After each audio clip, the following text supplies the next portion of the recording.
Indian authorities ये कह रही हैं कि हमने 250 मिलियन लोगों को मल्टी डायमेंशनल पॉवर्टी से निकाला है। कि इंडिया का शॉर्ट टर्म बजट क्या आया कि रॉयटर्स तक पर धूम मच गई।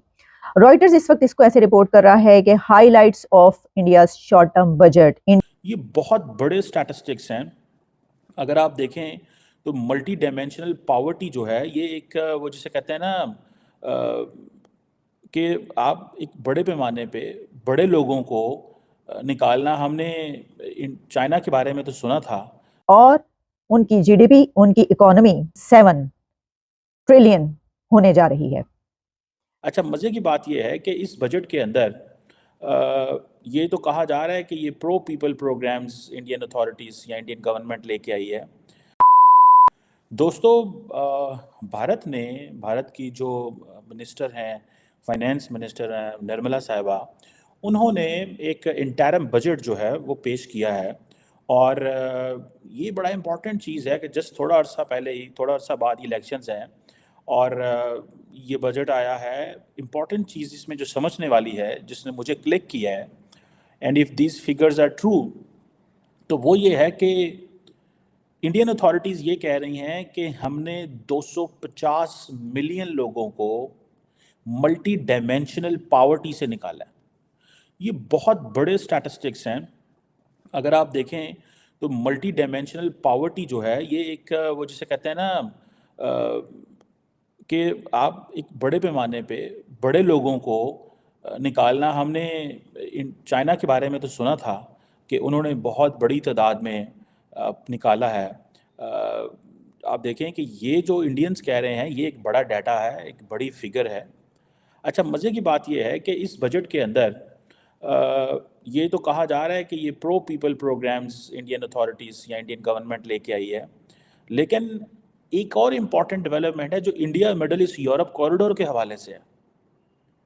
ये भी एक इम्पॉर्टेंट चीज़ है। बेसिकली तो नरेंद्र मोदी ये बताना चाहते हैं कि इंडियन इकोनॉमी जो है उसकी जो ट्रेजेक्ट्री है दैट इज़ अपवर्ड। और वो कह रहे हैं कि ये इन्होंने एक कॉम्प्रिहेंसिव बजट रिपोर्ट दी थी, द इंडियन इकोनॉमी, एक रिव्यू था जो कि फाइनेंस मिनिस्ट्री ने तैयार की थी। ठीक है जी। और वो कह रहे हैं कि हम जो थर्ड लार्जेस्ट इकोनॉमी दुनिया में बनेंगे और हमारी जो 5 ट्रिलियन डॉलर की इकोनॉमी कुछ ही सालों में हो जानी है। और 2047 तक वो कह रहे हैं हमने डेवलप्ड इकोनॉमी हो जाना है। This was the report that was published by the Indian ministry of finance ministry की वजह से, जिसका टाइटल था the Indian economy a review. ठीक है जी। अब थर्ड लार्जेस्ट इकोनॉमी भी बनेंगे कुछ सालों में, 5 ट्रिलियन डॉलर की इकोनॉमी भी होगी 2047 तक। 2047 तक हम डेवलप्ड इकोनॉमी का स्टेटस भी ले लेंगे। ये बड़ी इंपॉर्टेंट चीज़ है। इंडिया अगर अपने 100 साल इस तरह बनाता है कि वो दुनिया की तीसरी बड़ी इकोनॉमी बनेगा, तो then there is a question mark for Pakistan कि इसने 100 साल में क्या किया। और हम 100 साल इसी तरह लड़ते रहेंगे, लड़ते रहे हैं, क्या हुआ क्या ना हुआ। बहुत सारी ऐसी चीज़ें हैं जो मैं समझता हूँ डिस्कस होनी है। पर्टिकुलरली मेरा जो टॉपिक है वो इस सारी डिस्कशन के अंदर वो जो इंडिया ने एक एक जिसे कहना एक जुआ खेला है, और वो जुआ है कि उन्होंने ये जो कॉरिडोर मुतारफ़ कराया था G20 में, वो कहते हैं ये एक गेम चेंजर है। ये चीज़ पाकिस्तान भी कहता था जब चाइना पाकिस्तान इकोनॉमिक कॉरिडोर आया, तो ये कहते हैं गेम चेंजर है। निर्मला साहिबा कहती हैं this is a strategic game changer. और वो कह रहे हैं कि बिलियंस ऑफ डॉलर्स जो हैं वो आएंगे काउंटर चाइना। इंडिया $125 की बायलैटरल ट्रेड भी कर रहा है चाइना के साथ, और वो कह रहा है कि हमें और बिलियंस ऑफ डॉलर्स चाहिए ताकि हम वेस्ट को कन्विंस कर सकें कि हम आपके साथ मिलकर काम करना चाहते हैं। और मिडल ईस्टर्न ममालिक तो ऑलरेडी जो है वो दोनों तरफ से फ़ायदे उठा रहे हैं, लेकिन असल चीज़ तो है ये अमेरिका को कन्विंस करना है। अब ये जो मिडल ईस्ट जिसको निर्मला साहिबा ने भी India middle east economic corridor की बात की है, ये बहुत बड़ी चीज़ है। ये बहुत बड़ा आप ये कह लें, ठीक है जी, ये बहुत बड़ी वो जिसे कहते हैं ना एक मिसाइल है इसके अंदर। गो के अभी भी इंडिया के अंदर फॉर एग्जांपल जो इंडिया की फूड एंड एग्रीकल्चर ऑर्गेनाइजेशन है, उसकी रीजनल रिपोर्ट एक इशू हुई थी दिसंबर में, जिसमें उन्होंने कहा था 74.1% of the Indians were unable to afford a healthy diet in 2021। कि इंडिया का शॉर्ट टर्म बजट क्या आया कि रॉयटर्स तक पर धूम मच गई। रॉयटर्स इस वक्त इसको ऐसे रिपोर्ट कर रहा है कि highlights of India short term budget, India plans to spend $134 billion on infrastructure. India का इस बजट में ये कहना है कि नेक्स्ट 3 इयर्स में इंडिया 3rd लार्जेस्ट इकोनॉमी बनने जा रहा है और उनकी जीडीपी, उनकी इकोनॉमी 7 ट्रिलियन होने जा रही है। ये एक बहुत बड़ा फिगर है और सिर्फ नेक्स्ट 3 इयर्स में वो ये पार करने जा रहे हैं। सिर्फ यही नहीं, मैं देख रही थी कि हम बहुत बात करते हैं पाकिस्तान में कि जनाब बेनज़ीर इनकम सपोर्ट प्रोग्राम है, 1000 रुपए जो है वो सबको मिलता है और क्या ज़बरदस्त बात है कि देखिए 1000 रुपए मिलता है। उसकी हमने इतनी वाह वाह वाह वाह की और मैं इसके अंदर ये देख रही थी कि इंडिया के इस बजट में जो 78 लाख स्ट्रीट वेंडर्स जो हैं उनको क्रेडिट असिस्टेंस शामिल है।